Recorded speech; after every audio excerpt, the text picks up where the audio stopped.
Can anybody hear me? No, nobody's here yet. Okay. Let's see. One like. Somebody's here. You have to excuse my kitchen behind me. I'm doing this from my desk, which is in what would be the dining room. Hi, Nicole. Nicole's the first one here. The who I got my like from, I guess. As we'll wait for a few more people to show up.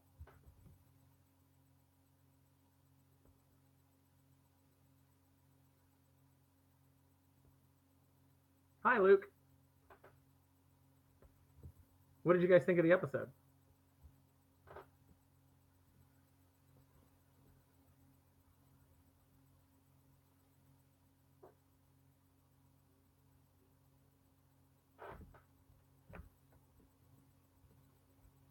I wonder if notifications went out.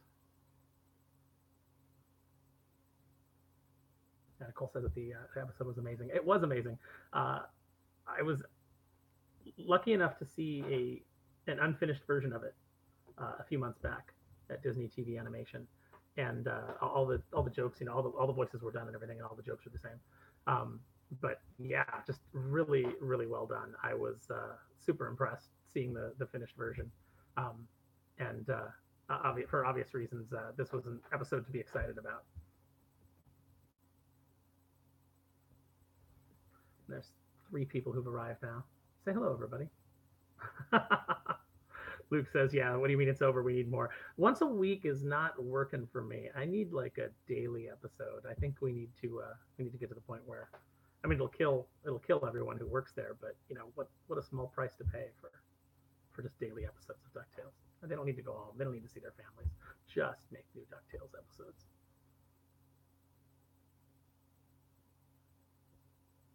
So I don't know. Like I don't know how to tell who's all here. I guess maybe they have to talk into the chat before I can see everybody who's watching. If you guys don't interact, like I could just talk about the episode, but if you guys don't interact, this is going to be just really dull. It's just going to be me rambling on about the episode. Is there anybody here who hasn't seen the episode?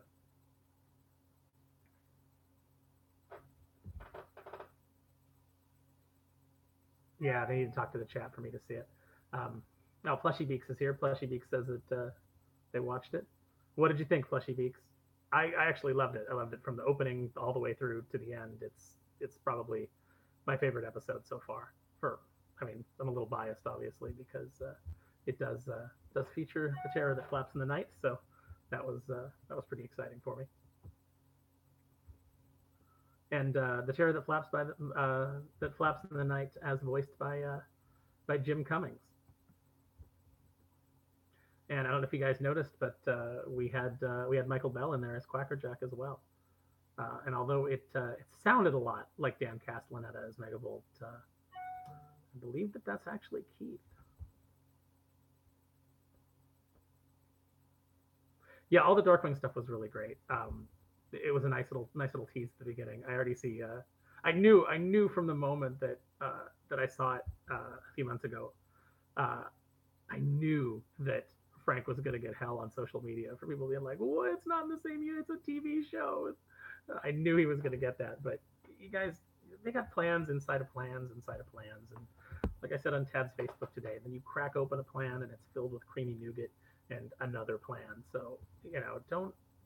I think that you guys should know by now that this likes to play with your expectations and kind of pull the rug out from under you. So don't don't rush to judgment till all the facts are in. Yeah, so okay, it was Keith that Matthew says it was Keith that played Megabolt. I thought it was. Yeah, Keith really nailed it. Keith sounded a lot like Dan Castellaneta, so that was really nice. I think he really did a perfect job mimicking his voice. Dan's probably too busy to come in for voiceover day right now, considering that he is insanely rich from working on The Simpsons. Yeah, Jim Starling. I thought that was a fun little name for the actor that plays Darkwing on the TV show. Obviously, they're having a lot of fun with that. I'm surprised by how much I like Mark Beeks as a villain. I mean, I don't like Mark Beeks. Mark Beeks is annoying, and he deserves every bad thing that hopefully will come to him. But Yeah, I love him as a villain. He's basically, you know, kind of I feel like he's like kind of what they wished they had done with Lex Luthor in that Batman Superman movie. Yeah, Fleshy says that Mark Beeks is the kind of character you love to hate. Yeah, definitely. Definitely riding on his little scooter, and just even when he was like, you know, hold for applause, you know, like basically like it felt like he was just reading off the teleprompter and didn't know that that was stage direction and not something he should say. Now Luke says that Mark Beeks is his favorite villain. Oh, there you go. Oh, there you go, Frank. You got a good villain there. The kids are already invested in him. There's all kinds of Mark Beeks merchandise that'll be at the park. He's a villain in real life, just like Mark Zuckerberg. Yeah, having Beaks and Gyro, that's a good rivalry, and it actually that's brings up an interesting point. I know that like some people felt that like Gyro's personality was like too drastically altered for this series. I saw some people online that had that complaint because Gyro was always such a nice guy on the original show and in the original comics. But I think it's a good change. I think that it works for this version of the character. I think it works for this world. You know, inventors, people that are, you know, spend a lot of time in their own heads. Um, they're not always the best at like social graces, and I think that, you know, Jim Rash really brings that home as Gyro. Hey, Duck Talks podcast is here. Hey everyone, thanks for coming in. Yeah, we're just right now we're just for those of you who are coming in late, we're just discussing you know, the Ducktales episode that aired tonight, but we're the buddy system, featuring the first appearance of Darkwing in this universe and the first appearance of Fenton slash Gizmo Duck. So, what did everybody think of Lin Manuel, his portrayal of Fenton? Actually I didn't know what to expect going into it, and I really like it. I really think he works. Um, I think that the whole voice cast works. I mean, I know some people are, you know, still a little bit salty about, you know, the change, but I think that everybody works, and I think that Beck really kills it as Launchpad. I really like Beck's Launchpad, and I'm somebody that clearly I have Terry McGovern's Launchpad kind of like ingrained in my brain. Um, and you know, all the characters and all the voiceovers from the original show are very much like ingrained. But I, you know, just in that first episode, like 10 seconds into Beck delivering his lines, I was like, oh, I love his Launchpad. I think this is a great version of it. Duck Talks podcast says that they're in Canada and they said it doesn't debut there till next week, so he had to cheat to see it.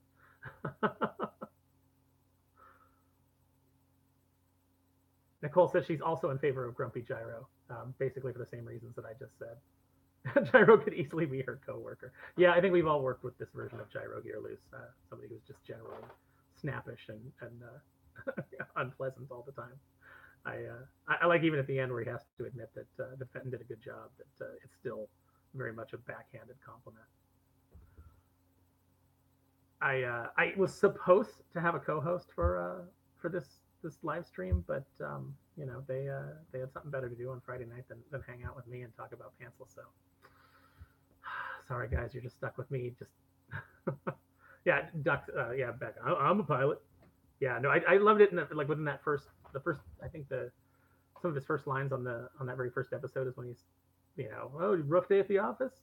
Yeah, I know that goes. I don't have an office per se, but I guess you could say the road is my office. Just that whole like little kind of like trying to make conversation and into the fact that he's a pilot, I thought was really well done. Yeah, Manny the horse makes Manny the headless man horse makes an appearance in this episode, and he's one of my favorite new additions. I absolutely love the clopping on the ground to communicate over the phone and not knowing who, you know. Fenton's like, I know we've had our differences, and Mandy's like, who is this? I love stuff like I love little jokes like that where someone thinks that they're important in a way that the other character just doesn't consider them. It's like that great. It's basically how I kind of like view. Oh, sorry about that. Phone's ringing. It's basically how I kind of view a lot of like internet or in industry drama is, you know, you find out that that somebody's talking about you and you're just kind of like, oh well, I don't think about them at all. It's really the best way to handle things. See, Scrooge has to be careful with Manny the horse. In the IDW comic, he showed him taking over the company easily. Yeah, I think wasn't he like shutting down Scrooge's glue factories and things like that? You know, just really upsetting Scrooge and affecting his bottom line. I think Joe wrote those or wrote that story. Joe's really good. I really like what he's doing on Ducktales, the IDW comic. If you guys haven't checked out the IDW comic, definitely check it out. It's really well done, and one of the main writers over there is Joe Caramagna. I hope I'm saying that right. I hope I'm not butchering his name. And Joe does a really good job, like capturing the feel of the show and you know, bringing it to comic form. So that's something that I know a little bit about. So you can trust my judgment on that, hopefully. Let's see. Disney series fan is asking. Oh, hey, Goku-san. Hey, Disney series fan. Thanks for coming in. Disney series fan is asking if this is setting up a Disney afternoon shared universe. I guess we'll have to wait to find out. Although I don't think it's a secret because this was in one of the trailers that there's a character that looks suspiciously like Don Carnage in the trailing episodes, and it looks like we're getting air pirates. So also in a future episode. So I think you know, you may be onto something there. I guess time will tell. Let's see. Scrolling down.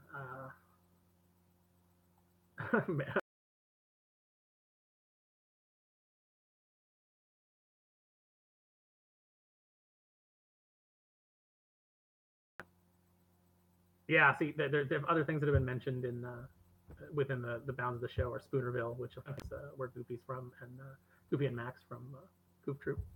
So lots of little nods in there. We've heard what else? We heard of course Saint Canard got name dropped, which actually, you know, now we kind of know why. Spoonerville was name dropped. Cape Suzette was name dropped. So these are all nice little nods to the other properties. I mean, they could just be little Easter eggs for us to, you know, snicker over, or it could you know, you guys could be right. It could be leading to something bigger. I certainly don't have any knowledge of any of whether you guys are right or not. I have no idea.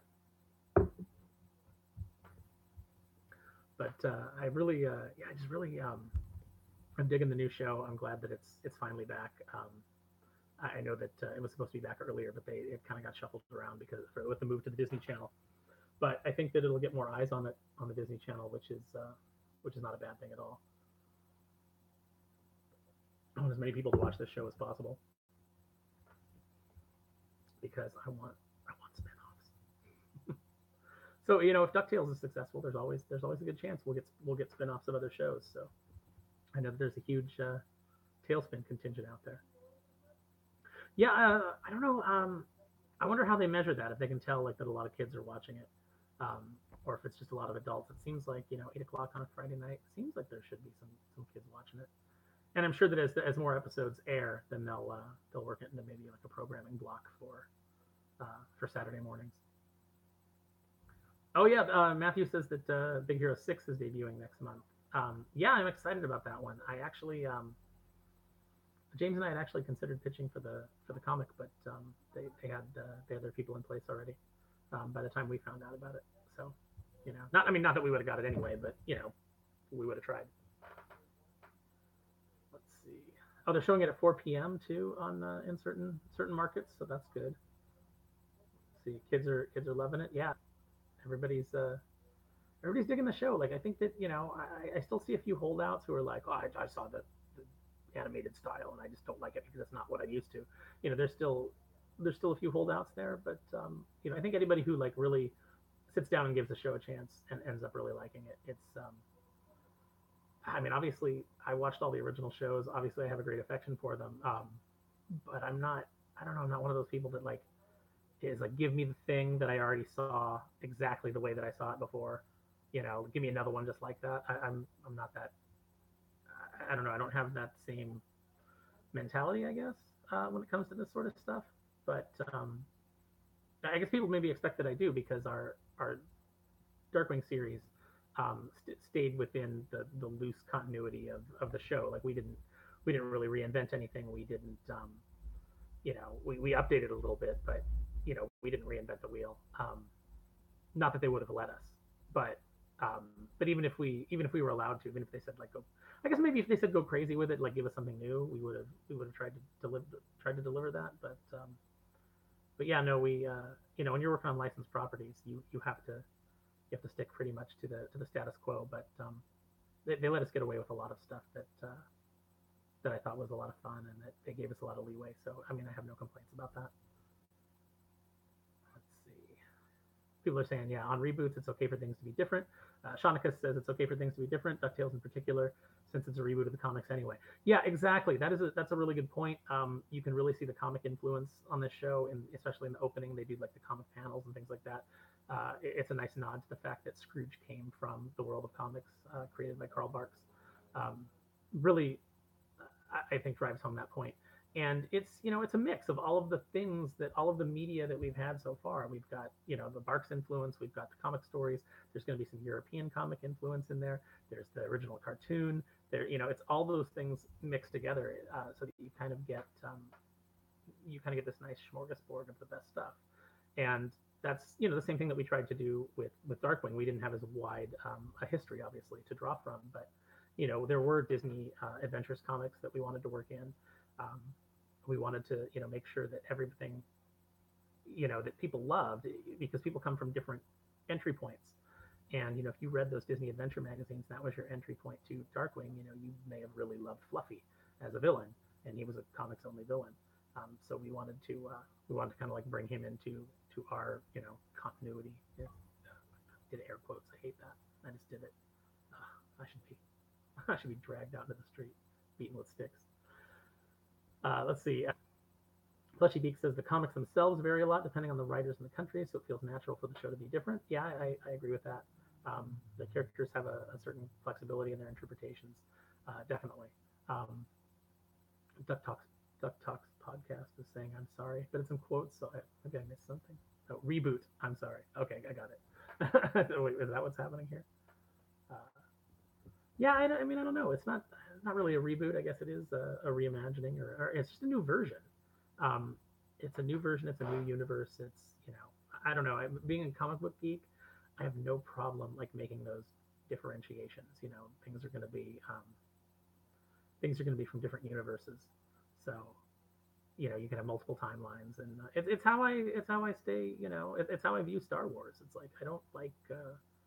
I only like one of the three new movies that have been out so far. One's okay. I really like one, and then I absolutely despise another one. But I don't have to accept that is canon. I can have my own head canon, and that's fine. If you read the Darkwing books and you're like, I don't like that story, well, then take it out in your head. You don't have to abide by it just because I said so. Um, Matthew says his only negative with the show is honestly not enough Donald. Hoping to see more of him in the show. He's only been in 5 episodes so far. How many episodes have aired so far? I feel like 5 is a good number. Um, the problem with Donald is always that you can't understand him. Even like in the pilot, like I spent half of his dialogue like trying to piece together what he was saying. It's just it doesn't come through clear. So you either have to recast him with a voice actor who speaks more clearly as Donald. Like obviously they're not going to give Donald an entirely new sounding voice. He's not just going to be coming in going, oh, hello, Uncle Scrooge. That's not going to happen. Donald is too well known.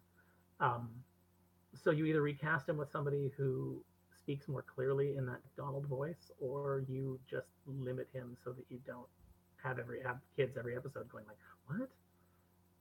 Or you have characters standing around that are always like just repeating what he said so that people understand it, and that increases your runtime, and that's no fun. Um, let's see. Missed a few here. Let's see. Peter Porker, the Spectacular Spider Ham, says it's a great best of all the different types of DuckTales put together in a really smart and natural way. Really loving the new show. Yeah, no, I agree. I think that the team that's been put together by Matt and Frank, um, they really nail the heart of the characters, while giving them kind of a fun update. So yeah, I have no complaints so far. Um, Plushy Beak says I get the impression that the lack of Donald has to do with how it's still early on in the show. Such a big cast, we're still on the stage of introducing all characters. Yeah, I mean you're gonna you're going to have that problem too with a big ensemble cast. Sometimes characters just have to go off and do something else. Like you may have Launchpad fly them somewhere, but if you don't need Launchpad in the entire episode, then you have to write him out somehow. Once he gets them to where they've got to go, or they've got to get there another way. And then people say, why didn't Launchpad fly him there? So kind of a catch-22. But yeah, no, you've got so many characters. And remember, the nephews before used to be one character basically, divided into 3 parts, and now you've got 3 distinct personalities to deal with and to juggle, which I actually love. I actually love that there you have different personalities, and I love the update to Webby, even though Webby has a lot of Goslin. I think that it works for her, being more rambunctious, more fun. But yeah, she does have like a Goslin feel. But I'm sure that they'll, if they get around to Goslin, they'll knock that out of the park too. I mean, they built up a lot of goodwill. I think so. I think that we should all just kind of trust that they know what they're doing, and then if they mess it up, then we just go to Frank's house with a bunch of pitchforks. Let's see. I want more Donald. Okay, so there's been 11 episodes so far. So 5 out of 11, he's been in just under half. That's not bad. Duck Talks podcast says he also wants more Donald, but feels that the Donald that we're getting has been deep and that his story has been kind of emotional. I think that's true. I think the whole them touching on Della is pretty brave, because nobody's really done that before. Della's always kind of been like, what happened to her? Where'd she go? Where are the nephew's parents? What's the story there? And we have no idea. So I'm looking forward to the resolution of that mystery. Goku-san says, it's how. We're just going back to what we were talking about, having your own headcanon and being able to view things as different timelines. Says that's how he or she. I'm not sure. Goku-san. I'm not sure if you're a male or female. So let me just say that I'll just say they. It's how they say it's how I view movies based on books. Treat them as different universes. That's completely fair. I guess two other episodes. Matthew says 2 other episodes have aired overseas already, but not here yet. But will premiere this month, so that's cool. Disney series fan understands every word that Donald says, so maybe it's just me that doesn't understand the garbled one. Nicole says, okay, but I'm not the only one. Nicole says that she also has a problem understanding Donald sometimes, and saying maybe there should be subtitles, or after her kids watch it a zillion times, then she gets it. Maybe kids have no problem. Maybe kids are just better at this than we are, naturally, and like they hear what Donald's saying, and they're just like, oh no, yeah, what are you talking about? Sounds great. To see if this episode was the 13th, are we still out of production order here?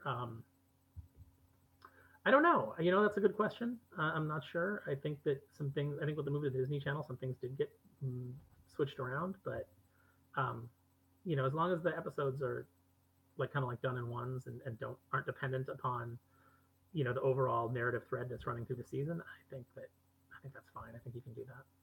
I know that my old Darkwing DVDs that I bought from Target, they did the box sets. They're all out of order. I don't know what the order is. I know that there's the Justice Duck episode comes before the episode where they introduce some of the Justice Duck's characters. So that's no good. I don't like that. But I think so far with the way the show is airing, it's worked. Kuga-san says there's an old Disney cartoon that did make fun of his voice, and he starts taking pills to have a normal voice. I remember that. I vaguely remember that happening. I hope they do something like that on the show. That'd be kind of fun. Who do you guys think should be the voice of Donald? If they he got hit in the throat or something, and all of a sudden he had no speech impediment. What would he sound like? If he had a really deep manly voice, that'd be kind of fun. Hello, I'm Don. Well, that's not really, my voice doesn't do deep and manly. I'm sorry. My voice does shrill and annoying. Miss Mal is here. Oh, hey Angie, how you doing? Good to see you. If you guys don't know, Mal runs the Old Haunt, which is a Darkwing Duck fan site. Not as much action there these days since we've moved into the days of Facebook groups and Twitter and all of that. But that used to be a great place to hang out to talk about the original comics run. Had a lot of people there that were really passionate about it. Yeah, Mal says that Webby's portrayal does remind her of Goslin quite a bit, and that Frank has earned her trust so far. Yeah, Frank's definitely, the whole team, Frank, Susanna, all the writing staff, Matt, just really, really nailing it. I couldn't be happier. It's so nice to like be able to sit back and watch it as a fan and enjoy it like everybody else. I just absolutely love it. Um, KC is here. Hey, KC. Saying hi to Mitch and Steven. Uh, let's see. Oh, Peter Porker's going to have to drop out. His phone is dying. Thanks again for the post-show duck discussion. Yeah, absolutely. If you guys like it, I'll try and do one after every show. Time willing. Maybe someday I can do it somewhere better than like my kitchen in the background. I just moved to this apartment recently. It was like a quick apartment that I had to get because my my landlord at the previous place had to move some family into the condo. So I was like, you have to move out. And it's like I had to find a place really quick. So yeah, this is it. My desk is set up in my dining room, which I don't use. So this is where I sit and I write scripts that nobody buys. Let's see. Did they do DW for Tad's birthday? I know. You know what? I don't think they did, but I think it's cool that it worked out that way. It's. I think that this episode was supposed to air earlier because the show was supposed to be back earlier, but then when it moved to the Disney Channel, the schedule got switched around. I think so. Don't quote me on that because I'm just kind of like going off of knowledge that was like given to me and that I haven't really thought about since it was given to me. So I could be inaccurate, but I think that's what happened. So it is kind of neat that it popped up on Tad's birthday. Tempest says, took me several episodes to get used to the voices, but I really appreciate the changes to the kids now. Spear Celine sealed my opinion of all of them. Yeah. I mean, I don't know. I kind of got into it right away and kind of dug it. Especially Ben Schwartz's Dewey, like kills me. There's little Dewey songs and there's little like, God, that first episode where they find out that Scrooge is their uncle and he rolls out over the top of the car and then back in the other window. That still wrecks me. I know it's coming and it still cracks me up. So kudos to whoever storyboarded that. That was amazing. Let's see. Scrolling down. Yeah. Okay. Duck Talks podcast says the episodes are badly out of order. I think you mean on the DVDs. Yeah, they're terrible. On those old school 90s DVDs, really bad. Mal says, did I pick up the Batman the animated series vibe from the opening, the angles, etc.? Yeah, I really felt like they were evoking that, and obviously as a huge fan of the Batman animated series, I loved that. So here's a question for you guys. Did you guys expect that you were going to get like Darkwing right at the beginning like that? Like when it opened and you saw the bridge, were you just like, like not like blow your guys' minds? I mean, I know it did when we were shown it at Disney TV Animation, because they didn't tell us what we were going to see. There's like, we have some things for you to watch, click, and there's the bridge, and James and I were just both like, it can't be. The PK video game had Rob Paulson as Donald, thanks to the superhero costume. You know what? I've never heard Rob's Donald. I'd actually kind of like to. Next time I see Rob, I'm gonna have to ask him. Miss Mal says Frank is one of us. Yeah, definitely. The whole team is big Duck fans, so they're bringing a lot of that fandom to the table. And it's interesting because you can do something like this. You can do a reboot or a reimagining or a relaunch, a fresh take on something, and you can just go, hey, this is the thing that people like. Let's just do it because it'll make us money, and it can be this heartless, soulless thing that comes out, and you maybe get a season or two out of it, and then it's dead. And the old fans hated it, and then it made you a little bit of money, but it just didn't have any staying power. And then it's like radioactive for the next 20 years because it was just such a bad job. And this really is the exact opposite of that. This is how you redo an older show. It's just like a case study. You just get people who are passionate about it and who bring a lot of fresh ideas, but still stick to the heart of the original show and the original characters and the property, and you end up getting a spectacular show like this. Let's see, scrolling down here.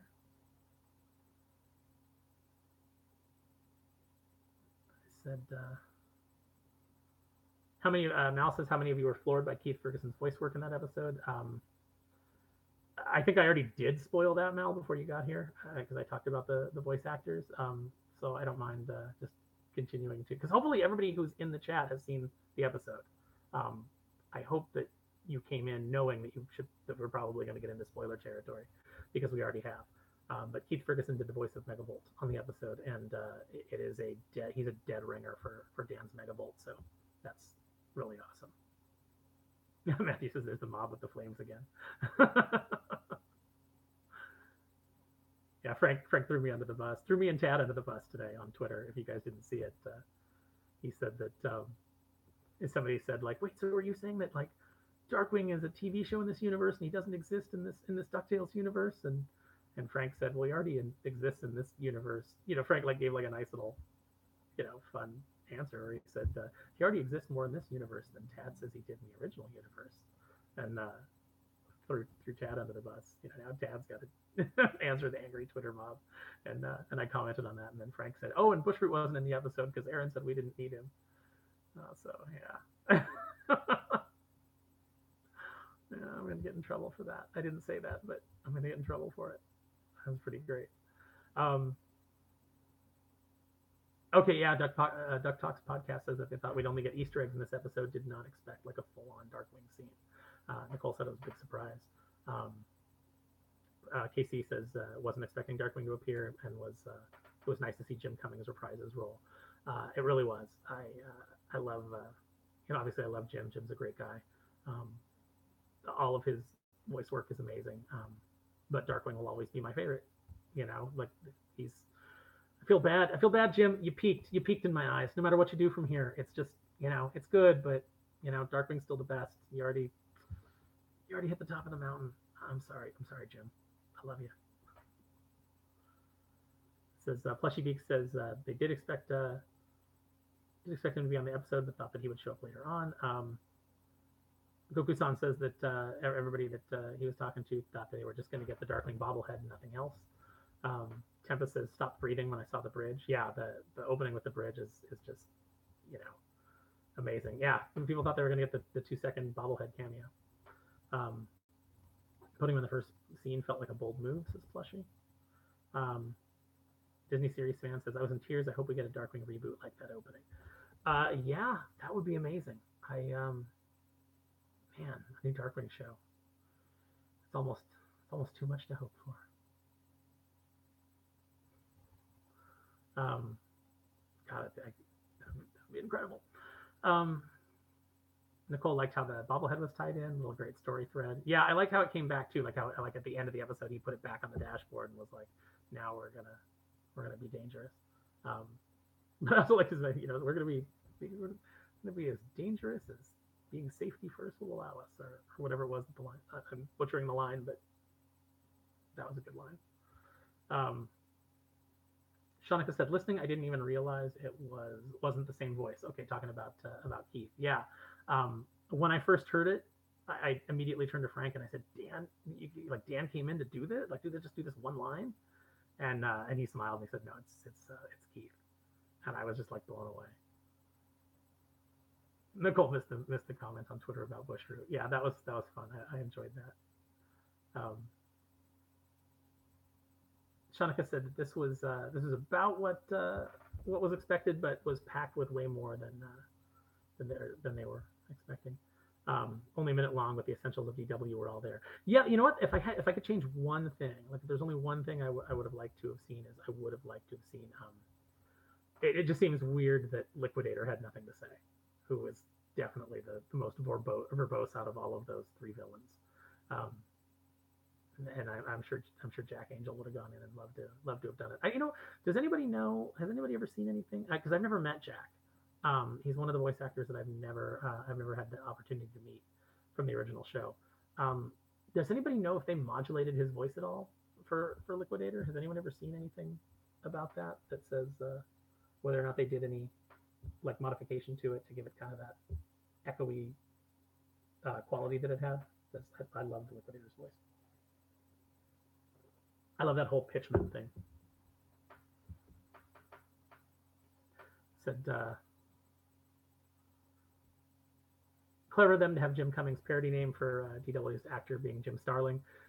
Yeah, species of bird that can mimic other birds and sounds. That it just works out. His last name is Cummings, and Starling is basically a bird that does exactly what Jim does for a living, which is mimic and create sounds. So that's a fun nod. I did, you know what? Casey, I don't know if I expected the bobblehead to talk, but it was a nice touch. Duck Talks podcast says, so he knows I'm a comics guy. Have you ever considered writing for a show? I'd love to write for a show. No one has ever offered, and I don't know how to get into that. But yeah, certainly, I'd love to work for a show. The money's better than comics, and I just like to, I just like to create things, and I like a collaborative environment. As an editor, I was always a very collaborative editor. I was always helping craft the stories and helping the writer, kind of like find the direction of where the story was going to go. So that collaborative process is really appealing to me. It's why in the comics James and I are listed not as writer artist but as storytellers. James brings so much to the way that the story unfolds. I write a script and I give him like a description, but he has absolute carte blanche to change it if he's got a better way to tell the story. And he suggests a lot of things, then he adds a lot of things in the art stage. Like he'll call me up and he'll be like, "Hey, I thought this visual gag we could do here." So he contributes so much. So yeah, no, I like that collaborative process, and I feel like being in a writing room would probably be an amazing experience. Whenever I've had the opportunity to collaborate with somebody and go back and forth, the story only gets better because everybody's bringing in like a new piece that you can build off of. Liquidator had a voice actor credited to him. Maybe his lines were cut. That's a possibility. Yeah, that's certainly a possibility. Corey Burton was credited as Liquidator, oddly enough, in the credits. Oh, okay. I wonder what his lines were. I wonder what Corey brought to the table for Liquidator. What would have been nice to hear. Disney series fan, is it me? Does Mark Beeks act like Justin Hammer from Iron Man 2? Yes. Yes, he does. I think there's definitely some influence there. I think Mark Beeks, I said this earlier in the live stream, but I think Mark Beeks is what they wished Jesse Eisenberg's Lex Luthor was in Batman versus Superman. YouTube needs an edit option in the chat. Is that in case I say anything embarrassing or in case I accidentally slip up and curse? Liquidator's a fun villain and I love him, but I imagine it's hard to write his dialogue because of the way he talks. Some people have said that.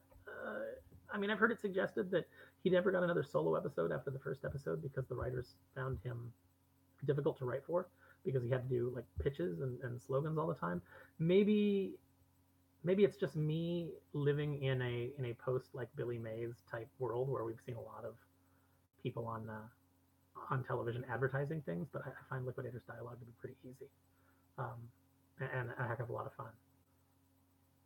I just like his he's so verbose and over the top. It becomes actually there's some Billy Mays style dialogue in Orange is the New Purple. I think he hits Darkwing with like double fists from. I think it's like I think in the script they were coming from one side, but then visually James said he couldn't make that work as well as like he has Liquidator doing like a double punch like crossing his arms like he's whack, and he says but wait, a double offer, which was always those.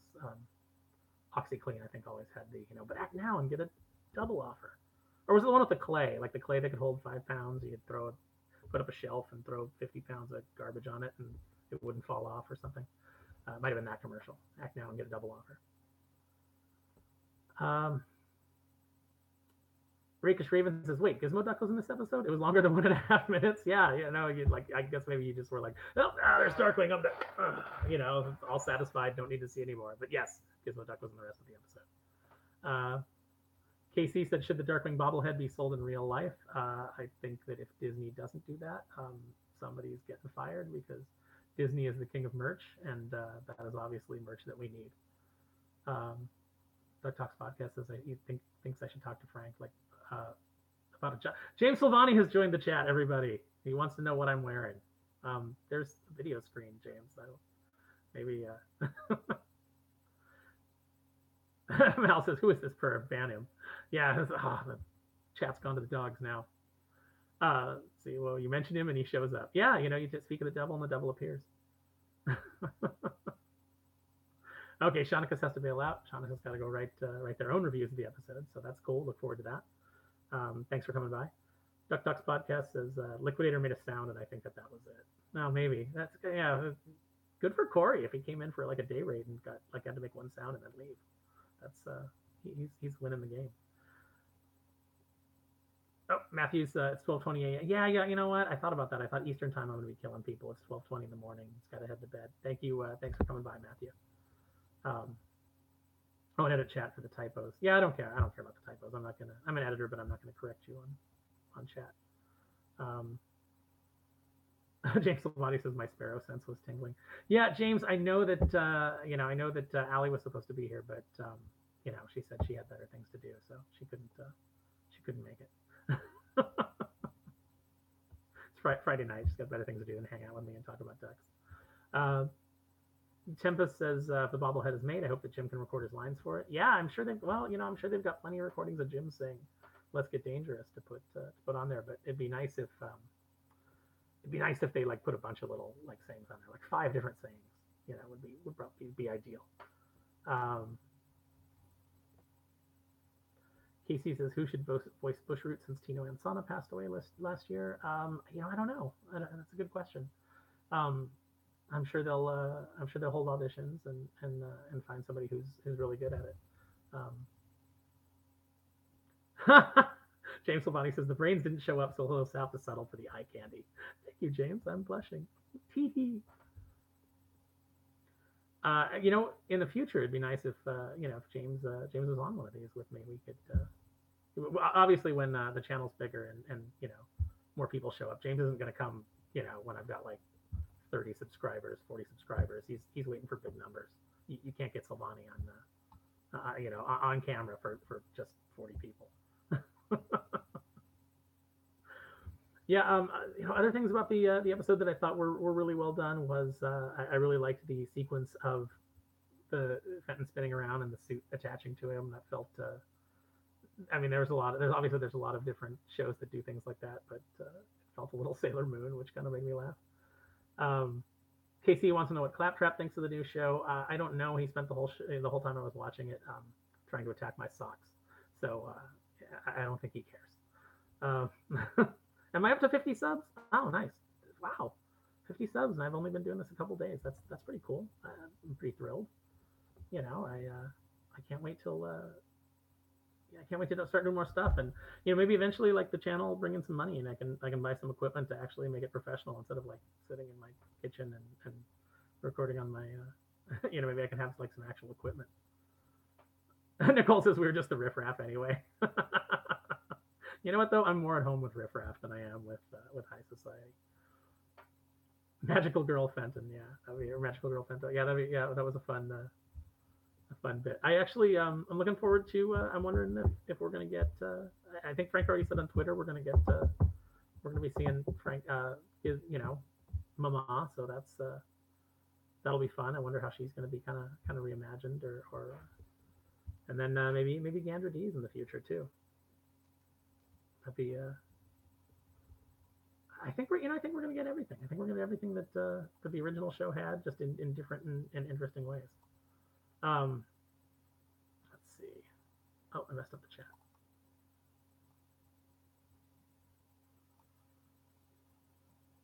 Okay. Should Bubba wear the Gizmo Duck suit in a future episode as homage to the original series episode, New Gizmo Kids on the Block?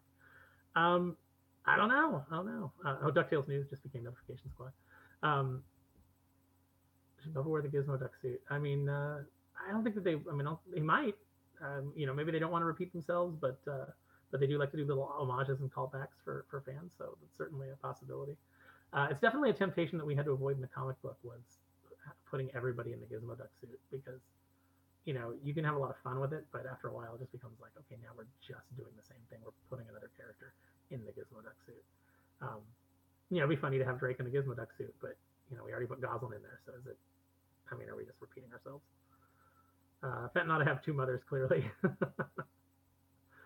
don't know what that means, but that made me laugh. Ms. Mal, well, us fans do have a Webby style board with some pieces of evidence towards upcoming DuckTales theories. Ooh, that's interesting.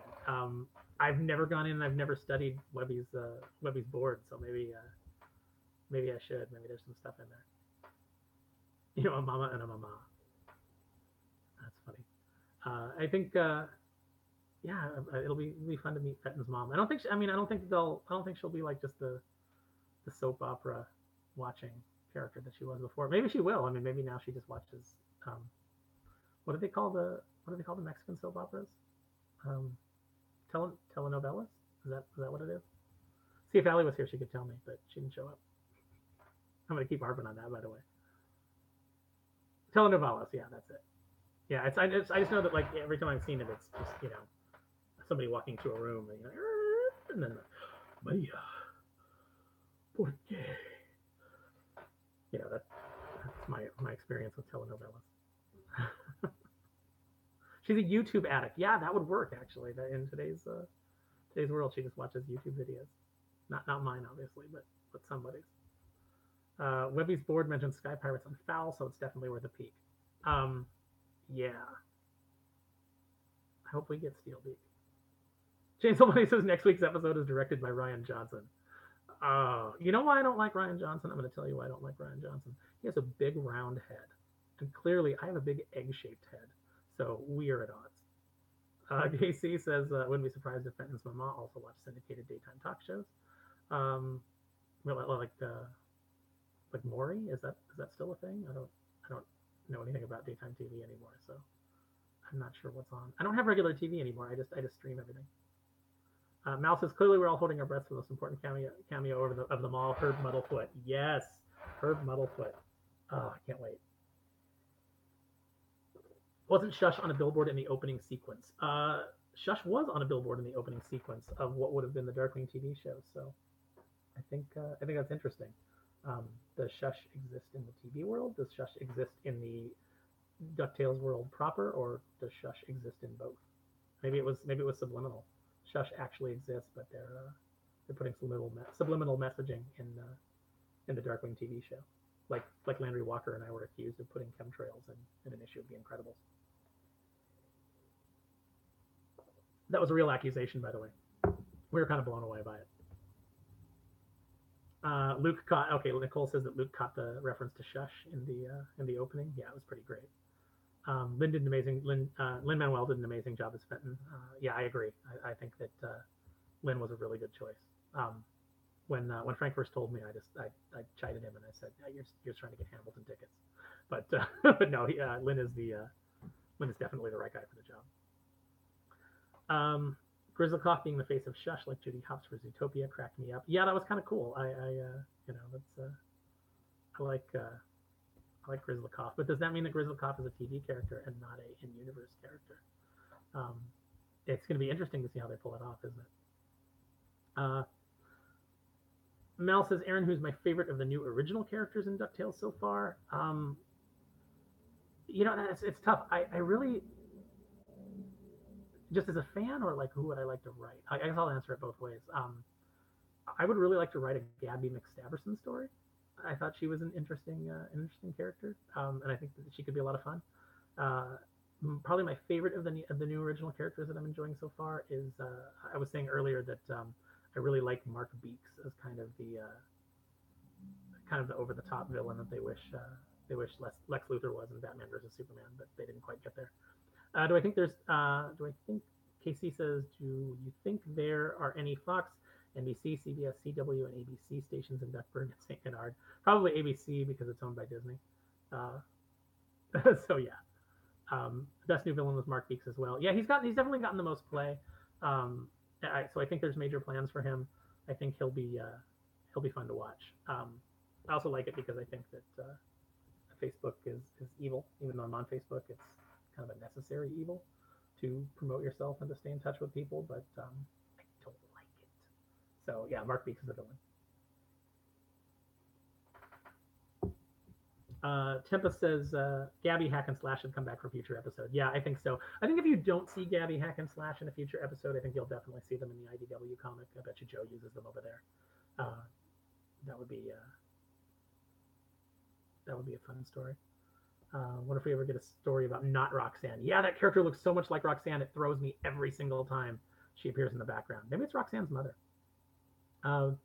Casey says I wouldn't be surprised if the characters watching an episode of Ducktales in the HBO original comedy Silicon Valley. Maybe. I've never seen Silicon Valley, so I don't know. I've got people telling me I need to watch it, but I have not yet. There's just too much streaming. What's in that cup? I don't know. Nobody's got any kids watching, right? So I can say what's actually in here. No, it's just water. I wish it was something stronger, but then this would degenerate into madness. That'll happen when I have an adequate number of subscribers. That's how I'll flame out and I'll destroy myself, because I'll just be drunk on a podcast, just angry, banging my cup, yelling about conspiracy theories. Everybody will be like, whoa, yeah, we're gonna back away slowly. So this question is for Silvani. Silvani, how you healing up, man? How's your neck? When you gonna start drawing again? You know, we got lots of work to do. We got an original book to put together. For those of you that don't know, James and I are putting together. We can't really talk about anything yet because it's not completely coalesced. Although I'm probably, I keep saying I'm halfway through the script, but it's because I keep thinking of it as a regular comic book script, and it's not. It's a longer story. It's like a 44 page that James' head fell off today. He had to staple it back on. Now that'll work. That'll leave you some nice, nice staple scarring. You'll get that nice. You know what'd be cool is like one of those big like Frankenstein scars with the where it's like the line and then it's got the crosses across. Like the crisscross. That's always the kind of scar I wanted as a kid. Those are the kind of scars that I drew on people. They all had those like big scar, but it's got the little stitching in it. What do I think about Bonkers? I like Bonkers better than Quack Pack. Is that helpful? I liked Bonkers when it was on. I mean, it wasn't my favorite, but it was kind of a weird show because it felt like it was supposed to be Roger Rabbit, which later I found out that it was originally going to be a Roger Rabbit cartoon, and then the rights were all tied up because of the way that the film, I don't know, had so many different characters in it and things like that. And so I think that's why they've not really done a lot with Roger since those movies, because the rights are just too complicated. But yeah, Bonkers was, I guess, originally supposed to be him and like Eddie Valiant running around solving crimes. KC says James drew that comic book cover of Bubba and his pet Triceratops Tootsie at the D23 last year. Yeah, no, I remember that. Bonkers better than Quack Pack. That is harsh, says Rakish Raymond. I'm not a Quack Pack fan. It just felt a little bit too much like, executives sitting in a room going, what are the kids into? Like, do they like to rap and they like to turn their baseball caps backwards. That was like kind of how Quack Pack felt to me. Not to disparage anybody who worked on it. It just wasn't my cup of tea. I mean, I'm sure there's plenty of people that loved it, and by plenty I mean 3. Slotty says check my phone.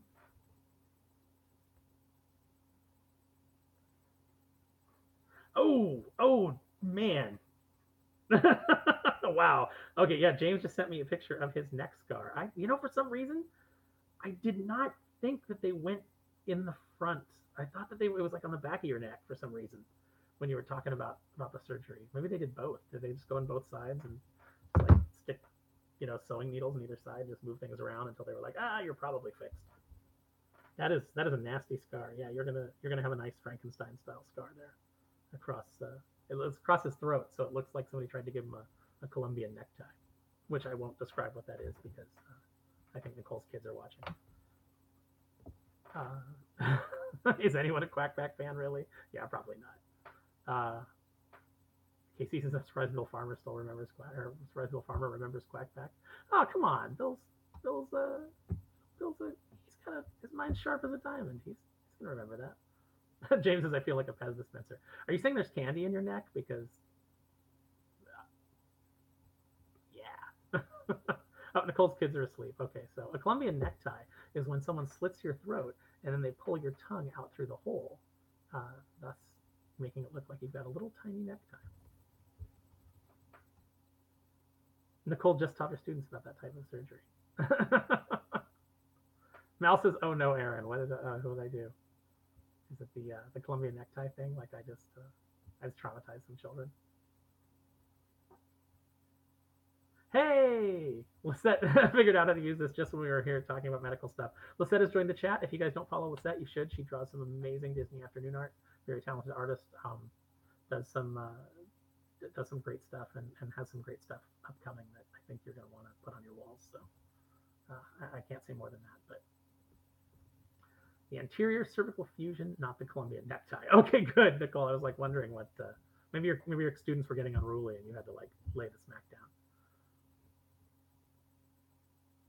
So yeah, we were talking about the episode Lisette. We were talking about Darkwing's appearance on it, obviously. The voice actors.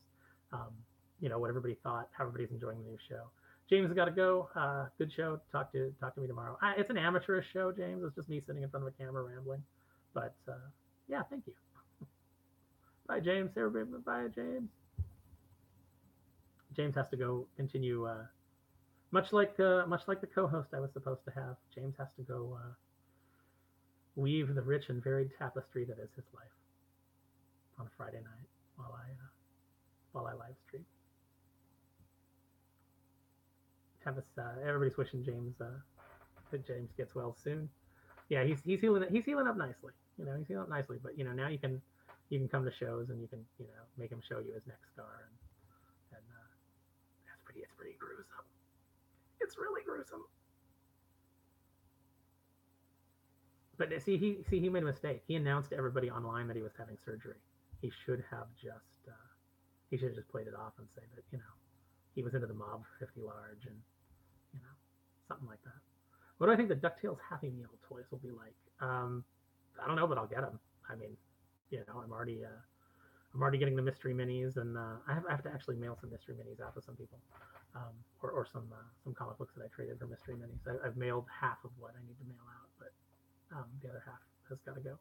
So if you're anybody that I owe stuff to, I swear I'm going to do it. Mal says that James ran into a gang of Quackback fans, heard him talking dirty. Yeah, they roughed out those Quackback fans, man. They'll break a bottle and they will cut you. So, anybody have any theories on where we're going with the Ducktales? Like things we're going to see in the future, things that you want to see. We saw Gladstone, which was great. Always loved Gladstone Gander. Character that we really wanted to use in the Darkwing book.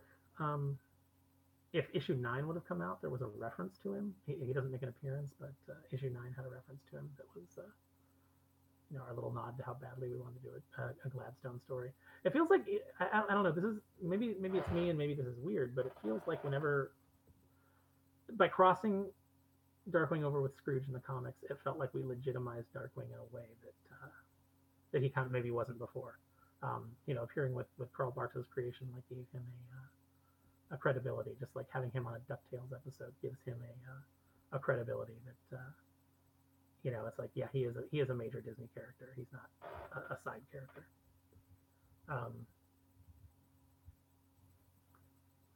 Quackback fans put a hit out on James. Yeah, maybe. Yeah, DuckTales News says they really want to see Oswald the Lucky Rabbit. I wonder if they could put Oswald in an episode. I know that it's always tough to get stuff like Mickey approved. I'd love Mickey to show up in an episode. I'd love him to show up and play off a Donald. It'd be nice to have like a Donald Mickey episode in DuckTales, and I think that could be a lot of fun. It'd be nice to see where they went with that. Casey says it'd be nice to see another dream sequence that spoofs a fairy tale similar to the original series, Scroogerella. Yeah, that'd be fun. I was like kind of fairy tale stuff. I was like when you get to do like dream sequences or in Orange is the New Purple, we did a nice little and even in the back of the omnibus in Campaign Carnage, playing around with Mistress Mysterious, who was her originally named Suffrage, and who probably would have had 3 or 4 more names by the time we were done if we'd gotten to continue the series. it was always fun to do those sequences with the where everything's an illusion and it keeps shifting and changing. Um, it was good in the first arc too of the Joe Book series that we got to do that because we were spending 3 issues in a prison and the backgrounds start to get really boring. So it was nice to have an illusionist character so that we could kind of pump that up and do some fun stuff. Ducktales podcast has to bail out because they're on the East Coast. Thanks for coming, Duck Talks. I'm gonna keep messing that up. I'm gonna keep mispronouncing it because I'm talking too fast. Thanks for coming by. Ducktales News says I have a fan fiction I wrote of Oswald being a shush agent with Bonkers as his partner. That sounds fun. I actually like that. I don't, it's funny. Like people have asked me, like, do you want to read my fan fiction? And I always have to tell them I can't. Legally I can't do it, because if there's anything in there that's similar to something that we had planned or something that we were, we were in the process of doing, then it gets kind of sticky. And that's why I also tell people not to send me story ideas. When we first started the book on Twitter, people were like, you know what you should do? And I was like, stop, just stop, because we might be doing it. And then if you say it, then I can't do it. Lisette says she would donate her old fan fictions for free. You know what, Lisette? I'll bet. Like I've seen some of your little like ideas through your art and things like that. I bet your fan fictions are hysterical. Maybe, like I told you, we ever get to do Darkwing again. Lisette has a story that I think would be fun. We could definitely adapt. Has a story idea for a character that I would love to do as like an annual. Tempest says wants to know more about Zia and Launchpad. That was a cool little tidbit. Wondered if she was a real person or a movie character like the mole characters from the Terra Firma episode. Plushy Beak says we could send you story ideas, but for Quack Pack. Yeah, send me story ideas for Quack Pack. I'm never gonna do that. They're never gonna resurrect that. And if they did, they wouldn't hire me, and they shouldn't because I would not do a good job. Can I send Ducktales News says, can I send fan art for you? Yeah, you can tweet fan art at me. Fan art's great.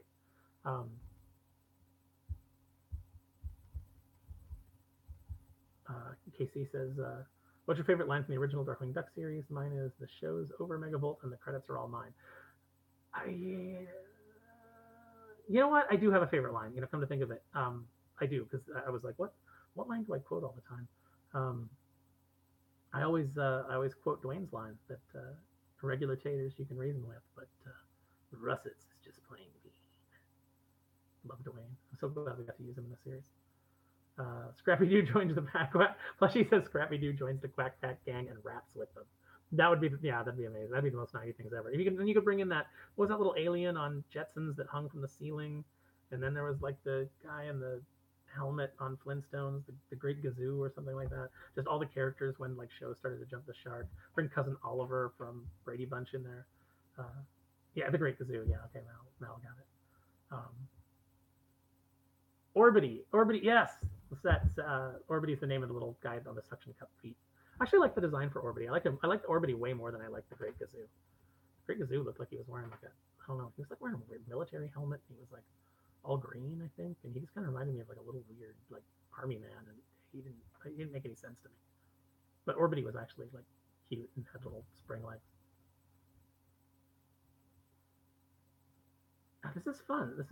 I'm actually I was kind of on the fence. I was like, should I do the live stream? Does anybody care? But this has been fun. Quack Pack feels like a show with a cast made out of Great Kazoos. yeah, that's definitely true.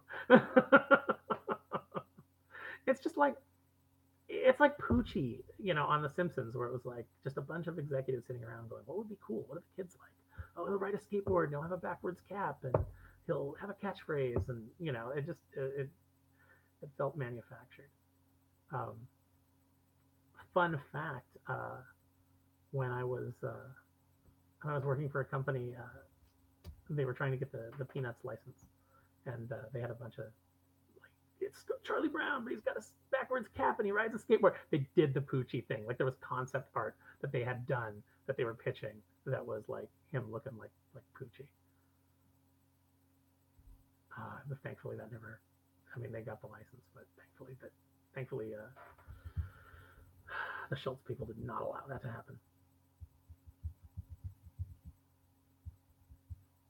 KC says that the nostalgia critic refers to the triplets as clones of Jonathan Taylor Thomas in his review of Quackback. That is probably true. Live screaming about ducks. Yeah, that's what I'm doing. That'll be what eventually the channel becomes. It'll just be live screaming. It'll just be like me screaming in horror into the camera. Herb Muddlefoot is in Quackback. I didn't watch enough Quackback. I never saw that, but that makes me want to see that episode. Ducktales News says, I've never done a live stream chat. This is my first, and it's fun having someone talk to.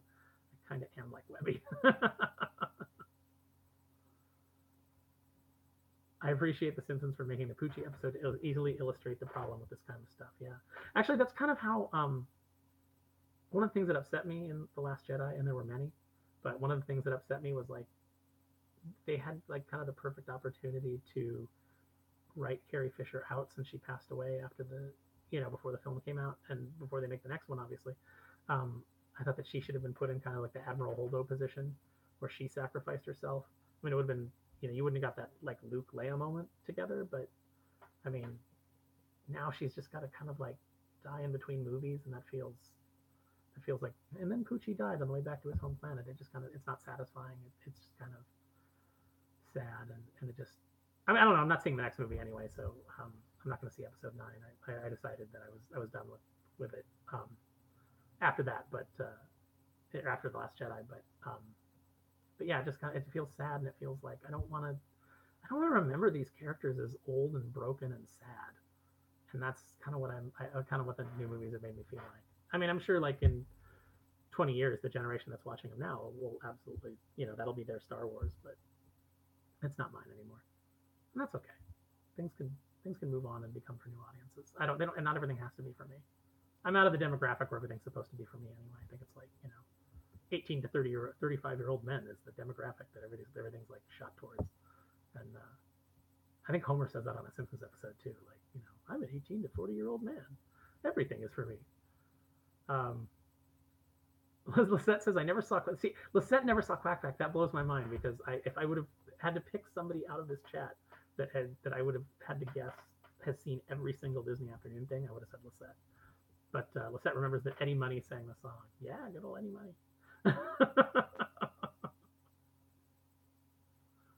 This is a great Quackpack live stream. Is there a Quackpack podcast? Oh my God, if there is, I want to go on it and they'll be like asking me questions and take me home tonight, Eddie Money. Yeah, oh, that's we got to go out to karaoke, Lisette, and I'll do Take Me Home Tonight by Eddie Money. Plushy Veek says The Last Jedi was just sad in general, gave a bad taste in my mouth. Yeah, I did a toy review video. That was like the video that I did before this live stream, the last thing that I posted, and I got like all the Solo figures, the brand new Solo figures for 3 cents a piece at Walmart, because The Last Jedi was so bad. So if I wasn't going to keep them, I think I would just send one to. I would just send one with a copy of the receipt every month to Ryan Johnson with a note on it that said you did this. Oh, wait, hang on, my computer's freaking out. Oh, okay, there it goes. My kids like the original Star Wars the best by far, says Nicole. Yeah, Nicole, your kids have exceptional taste. DuckTales news. I got to go. It's 1 a.m. I hope you do this more often. I'm writing my DuckTales reviews now. Cool. I look forward to reading those. Thanks for coming by the chat. Yeah, I'll definitely do more if there's interest. I like talking to people. I like doing panels and things like that at shows, and this just kind of felt like, wow, a lot of people can't get out to shows, or they can't, get out to every show. I could do something like this, and eventually we'll do some where we have some guests, like, Greg Weissman already said he would come on and do a thing with me. We could do a live stream, and he could answer your questions about gargoyles, and then deflect your questions about the new season of Young Justice, because probably can't talk about those yet. So, but so of course that'll be what everybody asks him. Because anytime you do a panel at a show, and you've got a guest and they're going to talk about like their past projects and they're working on a new project, and you say they can't answer any questions about the new project yet because it hasn't aired, invariably every question will be about the project, and you'll just keep saying again and again. It's like when you would see like the military briefings, um, or not really a military briefing, but just the press briefings for like military action, and the White House like correspondent would come out and they would be like, we can't answer any questions about battle plans or tactics, and then the reporters, every question would be, about, how many troops are there? Where are they? Can you show us where they are on this map? Basically like all these things that would help the enemy. They ask these really dumb questions on those things, and it's like, we already said we can't answer that. Mouse searching for a Quackpack podcast. Oh, she said there can be a Quackpack podcast. Just give her a few drinks first. That'll be fun. Let's do that next time. Next time we're in the same vicinity, Mal. Let's do a live stream and we'll just be drunk and talk about Quackpack. Let's see. KC says, despite being born in 1994, you were born in 94. Oh my God, KC, you're so young, and I am so old. Says he caught every single Disney afternoon show and reruns on Disney Channel, ABC, and Toon Disney. That's dedication. Goku-san says that watching The Last Jedi tomorrow, since I've been marathoning all of the Star Wars movies since May the 4th. Godspeed, man. I don't think I'll ever watch that movie again. Lisette says drunk watch Quackpack. That'd be great. That would be great. I actually I had an assistant editor who we were working on the Pixar. My assistant editor Jason Long. God, I love that guy. He was so dry, so deadpan. It was great. When we were bummed out in the office, we would have him read the opening to Gummy Bears, but just like not sing it, just read it. And he had like this very deadpan delivery, and we would just die laughing because he would just be like, bouncing here and there and everywhere. High adventure that's beyond compare. They are the Gummy Bears. And it was, I don't know why, but it would just wreck us every time. I'm doing a very poor rendition of it, but man, there was just something about the quality of it'd be kind of like if you got like, you'd be excited if like Christopher Walken did it. They'd be, reading it and, bouncing here and there and everywhere, and you'd just be like, oh, this is great. I love this. Lisette feels that, or Nicole feels that drunk watching Quackpack would be right up her alley. Getting drunk people to review Quackpack episodes actually sounds more fun than the actual Quackpack episodes. Yeah, you could do like drunk history, but with Quackpack episodes. Okay, now tell us what you saw, and then they would have to describe it, and they're totally hammered. Nicole says she still needs to watch Mighty Ducks. Yeah, Mighty Ducks was cool. James really wanted to do a Mighty Ducks Darkwing crossover in the book at some point, and we had inquired about it, but we hadn't got an answer at the time that we got canceled. So we never really like planned out what we were going to do. If we were like, can we do it? And then if they said yes, then it's a dead property. Nobody's doing anything with it. Do what you want. We definitely would have worked it into our Darkwing run. I also would have liked to have worked Horsecollar into our Darkwing run. There was, I don't know if I might be off on this, but I think I remember having a conversation where Tad had pitched a show with Horsecollar that was like, he was like Buck Rogers, and it was called Maximum Horsepower. I think Tad told that story. If it's not Tad, it was definitely somebody involved with the Disney Afternoon told me that story. Nicole says her college students this fall will be born in the new millennium. Oh, man. That says we're all older than Launchpad. I like Daisy's hair in Quackpack, says Lisette. I don't remember it. I'll have to look it up.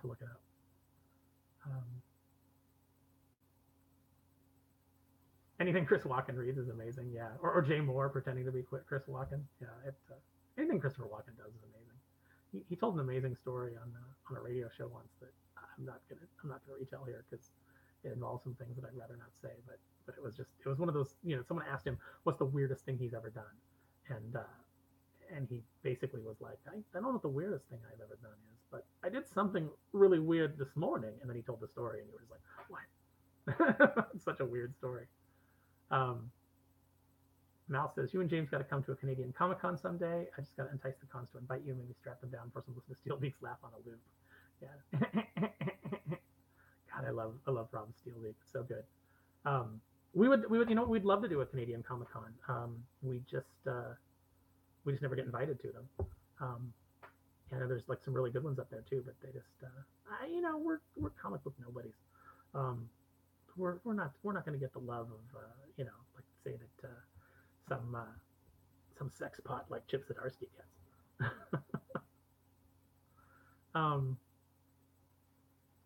Raven says, Mal is not meant to encourage or torture them. That's funny. Say, from my state, would love for you guys to come to a con here. What state are you in, Goku?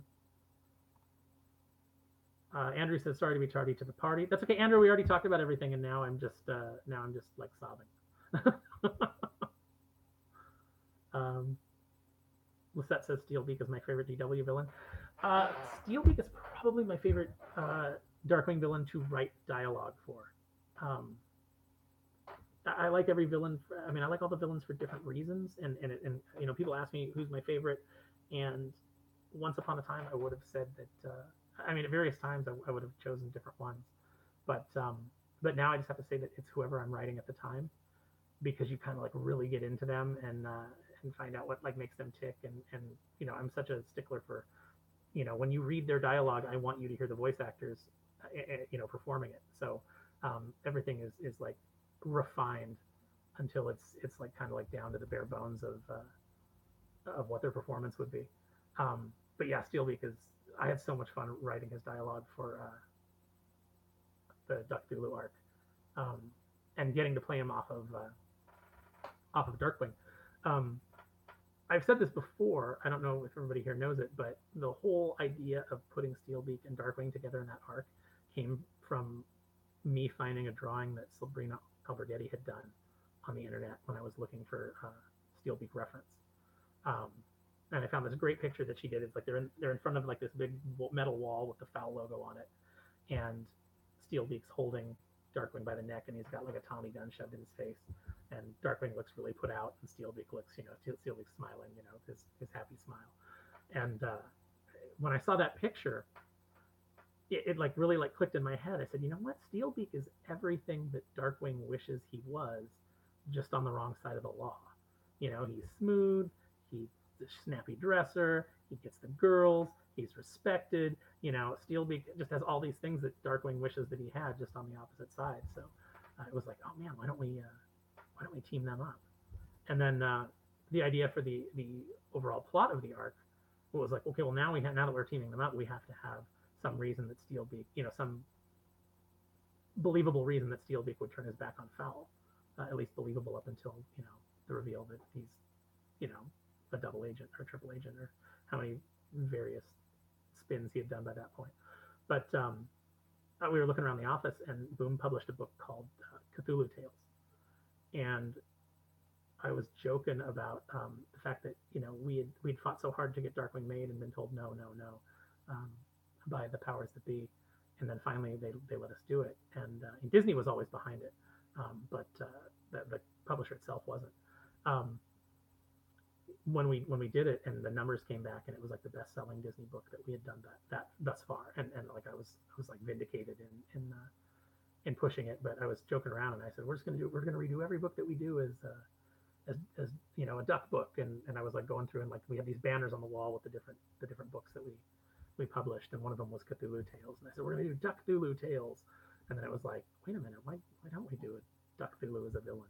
We could just have Fowl's been around forever, and they used to be like a more arcane organization. Or I think the original idea was that there was like an arcane wing of Fowl that dealt with the occult, and they were very small and disrespected, because the rest of Fowl is a very sleek, like kind of like James Bond style crime organization. So they were kind of like the ones who got laughed at. But then with the idea that Fowl was kind of a shell of its former self, that they had like kind of risen to power and been able to do it. But then it was like, then we're gonna have to create a couple of new characters, and then give them all backstories, and build them up so that you care about them enough to be invested. And it was like, we don't have that much space, so let's just make it that High Command has turned back to the old ways. Maybe the old ways will help us in these terrible times that we're facing. Andrew says, I would love to see you and the rest of the Darkwing crew at uh, ZenkaiCon. Am I pronouncing that right? Or the Greater Philadelphia Comic Con one day. Yeah, we almost went to Philadelphia for a Wizard World, but then they decided not to have us at that one. And now I think they've decided not to have us at any. But I don't know. I don't know how. I mean, they're really operating on a minuscule budget now, so I don't know. The North Carolina Comic Con is twice a year. Yeah, we'll go to any show that invites us. So I mean, to get involved with these shows and get on their guest committees. I don't know, and tell them that you wanna see us out there. We'll as long as we're being brought out, we'll go anywhere pretty much. We're like we're dirty hobos. It's anywhere there's a sandwich, we'll show up. Goku-san says he's seen the drawing that I'm referring to of Steelbeak and Darkwing. Yeah, Sabrina's. That's actually when I hired Sabrina to do covers, and then the annual story was based off of that drawing. That drawing made me look at her other stuff, and I was like, I want to work with her. Duck Thulu for sure. Duck Thulu for sure. Yeah, everybody was into Duck Thulu when he started taking over all the weak minds of Saint Canard. Honker fought as long as he could, but he did. He was betrayed by his Muddlefoot genes. Favorite moment from that story is the dig at those crappy Twilight books. Thank you, Nicole. Yeah, that was fun. That was fun. Plus, it just gave Steelbeak, fun stuff. I ain't talking about that vampire dribble backwing. Just gave it fun. Everything was designed to make Steelbeak say something funny. Lisette's got to head out. She's on the East Coast, but this was fun. Definitely do another one. Oh yeah, thank you, Lisette, for coming. I will try and do, when I do them in the future, I'll try and do them like earlier so that people can hang out. Good night to you. Thank you. KC said when I met Rob Paulson, he did PJ and Steelbeak for me. Yeah, Rob is great.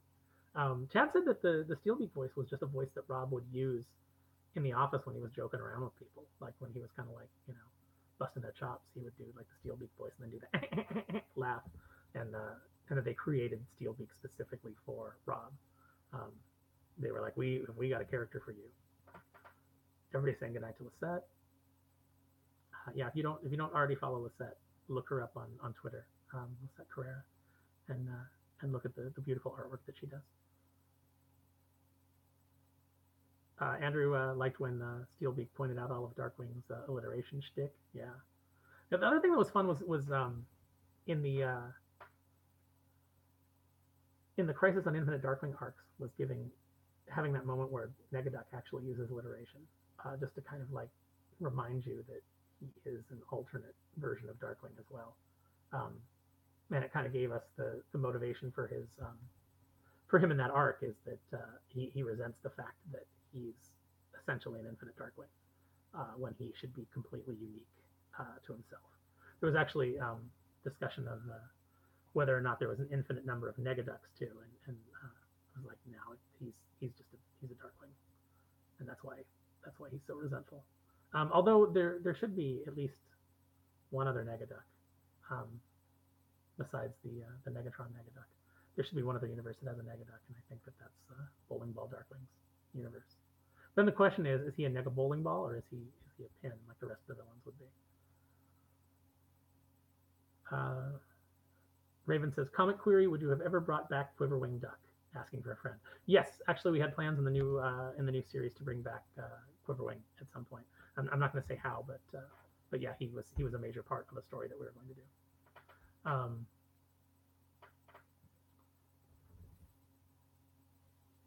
KC says that he lives in the San Francisco Bay Area with Terry McGovern, same area as Terry McGovern.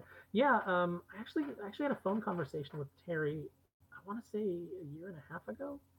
It was a really nice conversation. I was trying to get him out to a con, but he had personal things going on, and he wasn't really able to travel very much. But yeah, I hope to get him out at a con someday, or at least be on a panel where he appears, or at least in the audience of a panel where he appears. I'd love to meet him. He had very nice things to say.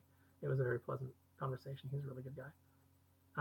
Mal says Quiverwing was a big fan fave. Yeah, everybody really took to Quiverwing more so than we even expected. We knew that Quivering was going to have a good arc, and then he was gonna, his backstory being kind of tragic, that he lost his Goslin, that he was gonna get a lot of fan sympathy, and then by the end, his moment with Goslin is really like touched a lot of people. So I'm glad that that worked out.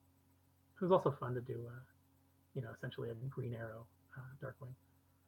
Um, Goku says, I can imagine there being other evil Darkwings out there. Yeah, definitely. Um, Quiverwing is uber awesome, says Andrew. Yeah, Quiverwing was a big fan favorite, and it was a nice antithesis to Dark Warrior. Did you ever plan on doing a Darkwing Doubloon comic book story? No plans for Darkwing Doubloon. Not that, if we kept going, we would maybe eventually have arrived there, but he wasn't in our initial 3-year plan. It'd be fun to do a pirate story, though. It'd be fun to have a pirate villain.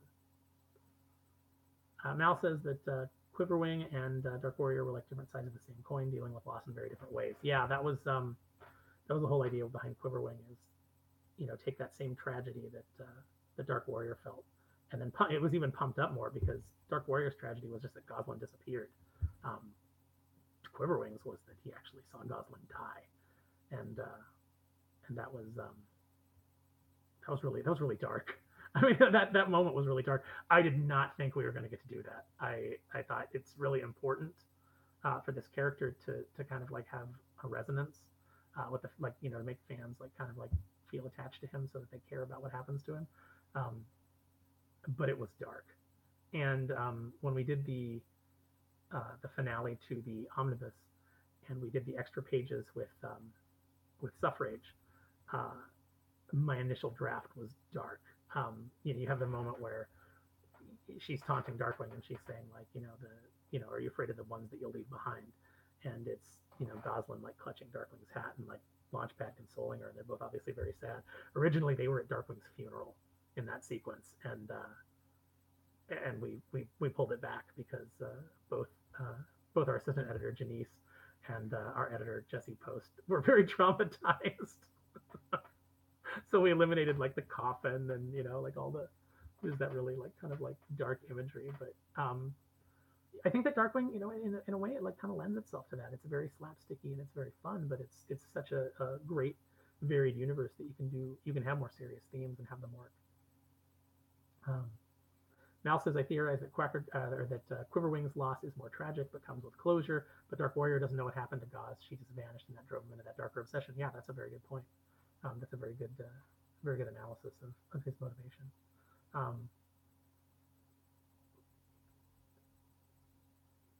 Goku-san says, I'll admit I cheered up seeing that panel with Gauze dead. Yeah, it was. We showed Goslin dead on the ground. It was it was dark. But I think it makes that story work. It makes Quiverwing's story work, and it makes Darkwing's fear, which is the whole. Like, if you think of the first run as a season, and I really kind of think of these things in seasons. The omnibus, like the whole season, is about Darkwing's fear and about Darkwing being afraid of losing Goslin and losing his family and losing this thing that he's built, and having to make the decision as to whether or not what he does is worth it. So. Tempest says Quiverwing killed me. Yeah, Casey says if Tanker makes a comeback, I imagine he'd be voiced by Mae Whitman's mom. Music. I don't know. I guess we'll find out. I'm sure Tank will. I'm sure if they continue and they do more Darkwing stuff and they do more of if they do eventually do a show, we'll get Tank Muddlefoot back. It's funny. Tank might not have made it into the show. They had kind of like the Tad said they had kind of decided to eliminate him in the early stages, but the TV people like always liked Tank. Like, he always got a laugh. So that's how Tank was saved and made it into the show in the first place. Andrew said, man, Suffrage gave off so many Morgana Macabre vibes from my perspective. Yeah, that was intentional. We wanted you to think that it was Morgana come back and angry at Darkwing or maybe like under the influence of Ducktales or looking for revenge on Darkwing for abandoning her. We really wanted you to think that. Nicole says, I think the more serious themes is why the Darkwing stories have such staying power. One of the particular reasons I picked it up initially, because I knew it would be something that both me and my kids would enjoy. Yeah, we that was what, when I came on to the Disney books at Boom, especially the Pixar ones, which were the first ones out of the gate, they were really kind of like simplistic and really like kind of like just kind of like aimed at like a really juvenile audience. And when I came on, my feeling was that we needed to, these were Pixar books and these were Disney properties and the things that we were going to be working on. Look at that shine on the top of my head. These were properties that needed to be at least aiming for the same level of quality as the films. So we started I started like kind of revamping them that way. When I brought Jesse Snyder in on Toy Story, it was because he had a really good pitch that had a really like kind of heart, kind of a story that pulled on your heartstrings, and that's what I wanted because that's what Pixar does so well, and they do it in a way that really it's kind of surprising. Like you can watch Up, and in the first 15 minutes of Up, there's a miscarriage and a character death, and it's done in such a way so that it goes over the kids' heads. They don't really understand what's happened, but it's just a widowmaker for the adults in the audience. When my friend Marie and I saw Up, there was an old man who like got up after that scene and like walked out, and I think it was and he seemed to be upset, and I think it was because there was something in that moment that really that really resonated with him. He came back a little bit later, but like he left like choked up, and Pixar does that really well. So that's what I wanted for the comics is, we obviously couldn't go as far as them. We don't have the creative, when you're working on a licensed property, you don't have the creative freedom that they do. We got told no a lot of times, but the things that we did get into the book, I think, were really worked when they were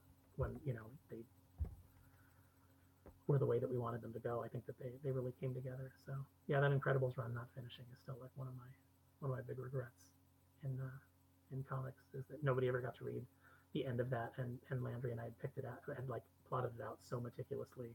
We had named it each, I gave him the name for like each arc and kind of like what the overall theme was, and he just like knocked it out of the park. That finale would have been so good. Nicole says Up is a heartbreaker. Yeah, it is. It definitely is. Andrew says, unless I'm getting my villains mixed up. Let me see what did I miss. Suffrage gave up something more on the cover. No, you're right. Yeah, no, Suffrage was the one with the big, like, light bulb kind of shaped. We wanted her to have a Mysterio vibe.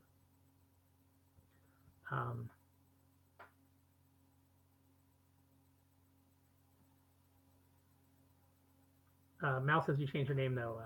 Yes, we did. Suffrage was a name that tied her to being like an election style villain or like a voting style villain, because it's obviously a play on the women's suffrage movement. So we did change her name because we wanted to use her again, and we didn't want to be tied to that one story. We wanted to have a villain that casts illusions. So we played off of Mysterio, and we named her Mistress Mysterious, which is terrible. And like the running gag was kind of going to be that like every time she shows up, she's trying to reinvent herself and has a different name, and each one is just worse and worse and worse. Because we had that great bit where Launchpad's like, why Suffrage? Why not Illusionara? Why not Abracadabra? And then I kind of was bummed out that we used Abracadabra in Launchpad's line because that would have been a funny name for her to come back with. But we didn't get to bring her back after Mr. Mysterious because we got canceled. So I guess it all worked out for the best. We got the joke in.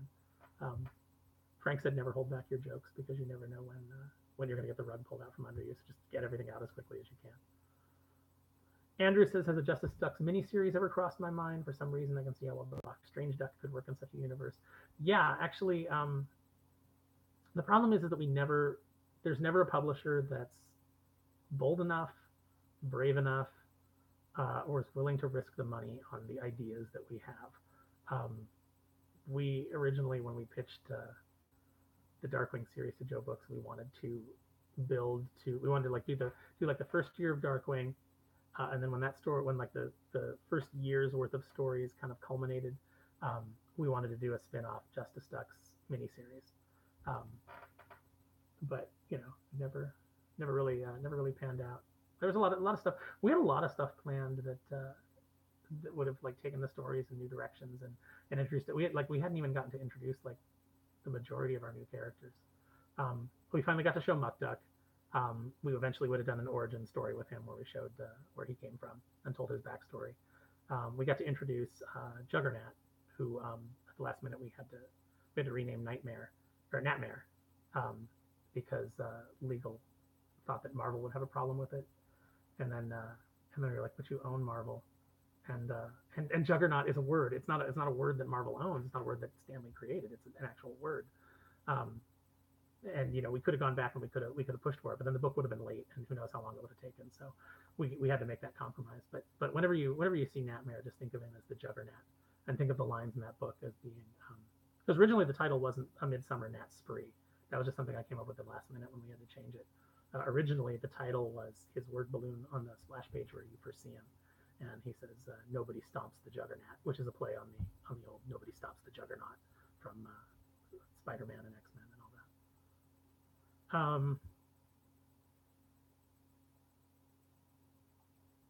that. KC talking about the Raiders. I don't know anything about sports ball. Fred8 says hi. Hey Fred, thanks for coming in. Nicole says that you had a 3-year arc is both wonderful and heart wrenching. Yeah, I mean a 3-year plan. Yeah, no, we did like that when we got the book. It was told that it was we were told it was an ongoing, and so we basically broke it up into kind of 12 issue themes. Like by the first year, we'll kind of like wrap this, and that'll launch us into our second year, which will be this. Like there was going to be a narrative theme that ran through each one. But you'd get like individual arcs where you'd get like, this one's 3 issues. Here's a 1-shot. Here's a 2-issue arc. It is dealing with different villains, but then that one narrative thread would have kept running, and it had a big payoff.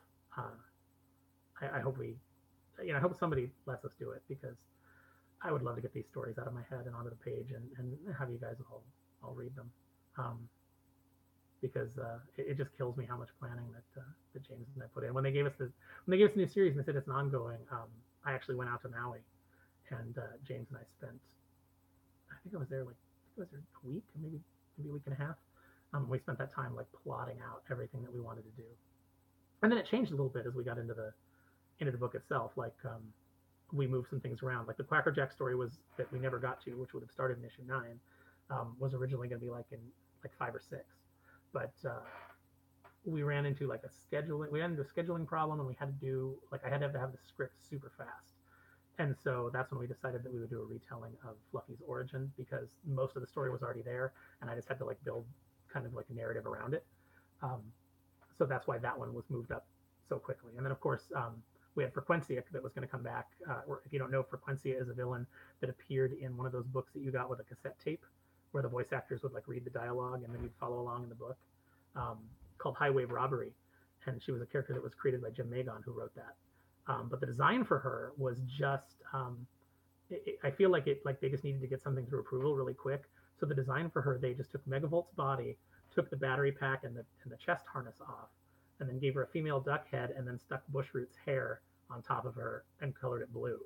So it's like they had elements of things that were already approved for this new character. And she was wearing Megavolt's outfit down to her boots, and she had Megavolt gloves and everything. They just recolored it, so she looked silly, is what I'm saying. And we had redesigned her, and we're going to retell that story with a bunch of embellishments, and with her new look, which was a really fun kind of crazy look. She had the side of her head shaved, and her hair which is way cooler, and she had a cool outfit and gloves that did these really neat things, and for her sonic powers. And yeah, so that was going to be issue 8. But then when I was first starting 7, and I was realizing that I wanted to tell more of a story with Bushroot than I had originally plotted out. That we could tell a really heart wrenching story with Bushroot, as opposed to a gag driven story. And they were like, "Well, you're getting canceled as of issue 8, or on hiatus," was what they told us. While we reevaluate some things, which means cancellation. And then at that point, I was like, "Well, I don't want to just tell a one-off for our last issue. I'll just make this issue, these 2 Bushroot issues, extra special, and then we'll end with Dwayne asking all the unanswered questions from the series, which will kind of be our send-off." So that's how that worked out.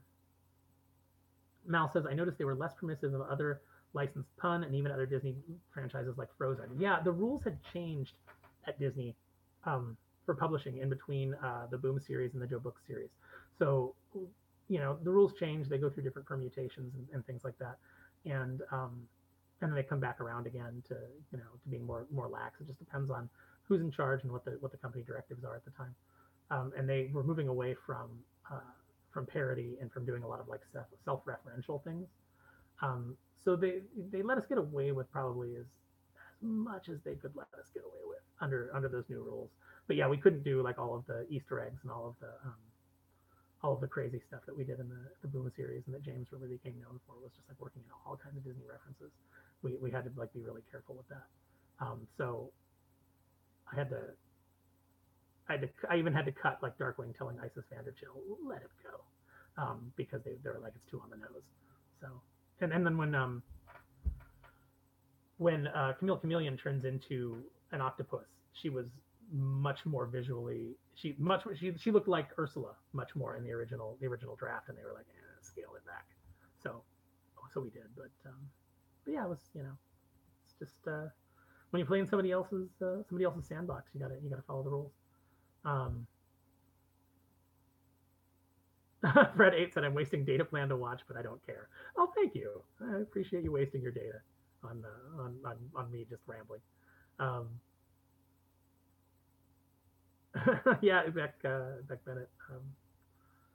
Casey said he thinks that he makes duck jokes every time he sees Beck on SNL now.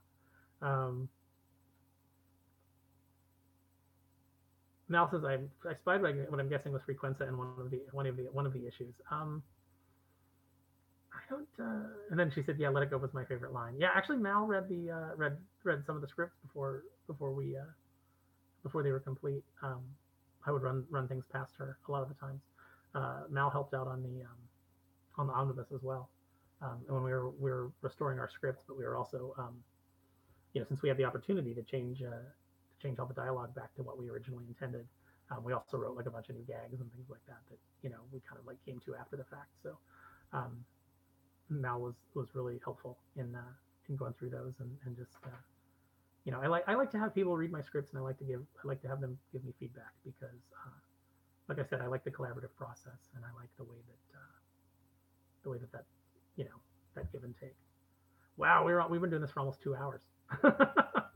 No wonder everybody on the East Coast is going to bed. Nicole says she's got to head out early morning tomorrow. Lots of fun. Bye, Nicole. So yeah, I'll probably wrap it up too. This is 2-hour video is a long one to put up on YouTube, but I appreciate everybody who came out. I appreciate you guys all watching the new Ducktales show and appreciating it, and give your feedback to Frank and tell him he's doing a good job, because I can tell you from I don't know, they're getting a lot of praise now. I don't know that they needed as much as maybe they did right away when the first episode, but it's still nice if you tell them you like it. But yeah, I know that when you're working on something, like I had a full blown like freak out like the day before Darkwing #1 from Joe Books came out, because I'd been working on it so long, and then by the time it was going to hit stands, I was already writing issue 4. So I just had that I had that moment where like before it came out, and I was asking people who'd read it, is it funny? Is it okay? I think it's funny, but I've been living with it for all these months. I don't know anymore. I don't know if it's good. And I feel like when they launched DuckTales, maybe they had that same like moment of fear, that moment of doubt. Like, what if we've messed all this up and we don't even realize it because we're too close to it? But now everybody loves it, and they're getting all the rightful praise they deserve. Goku-san says I'm a night owl, so I'd be up all night anyways. What a nice way to spend it. Yeah, I'm kind of a night owl too, but I do have some things I have to do in the morning. So I think I'm going to wrap it up. But thank you so much, everybody, for coming out. Thank you for supporting the channel. Obviously, I just started it. We don't have a lot of subscribers yet, so it's really great that you guys kind of came in and were early adopters. I don't know everything that we're going to do with the channel yet. I'm getting more professional as we go, and it won't just be me opening toys on my couch. But yeah, we'll see where it goes.